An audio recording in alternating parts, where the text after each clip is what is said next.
საქართველოს ისტორიაში ძალიან ბევრი მაგალითებია გმირობის თავდადების, მაგრამ იუნკერებმა რაც გააკეთეს, როდესაც პირველი შემოტევა თბილისზე პრაქტიკულად მე-11 საბჭოთა არმიის მოიგერიას და მტერი დაამარცხეს აქ. ეს არის ჩემი აზრით ჩვენი ახალგაზრდებისთვის მთელი თავდაცვის სამინისტროში შემავალი შერაღებული ძალებისთვის მაგალითი, რომელიც კიდევ უფრო მეტ სიმტკიცეს, მხნეობას გვმატებს და თან ჩვენ ვაშენებთ არმიას, რომელსაც სწორედ იუნკერების და ჩვენი წინაპრების მაგალითის მიცემით გვინდათ, ასე ვთქვათ, საბრძოლის უნარიანობა ავამაღლოთ. ასე რომ დღევანდელ დღეს ჩვენ ვიკრიბებით, პატივს მივაგებთ დაღუპულ იუნკერებს და ასევე ვფიქრობთ იმაზე, თუ როგორი შერაღებული ძალები გვეყოლება ხვალ, როგორი შერაღებული ძალები ჭირდება საქართველოს 10 წლის შემდეგ, მაგრამ იუნკერების მაგალითი ყოველთვის დარჩება ყველაზე უფრო მიმბაძველ და მისაბაძ ნაბიჯად ქართული სამხედრო ცხოვრებაში. კადეტთა ლიცეუმი, რომელიც ქუთაისშია განთავსებული და ამასთანავე მოვინახული, არის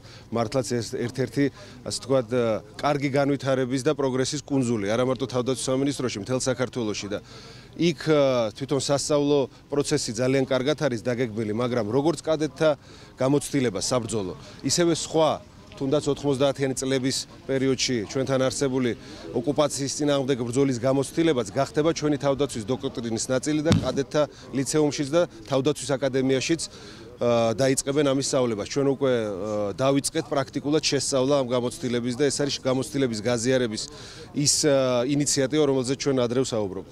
აი ამ ადგილას 180-მა იუნკერმა შეარჩერა მე-11 დივიზიის შემოტევა. მათ მოწინააღმდეგეზე, რომელიც რამოდენიმეჯერ აღემატებოდა 8 გამარჯვება მოიპოვეს.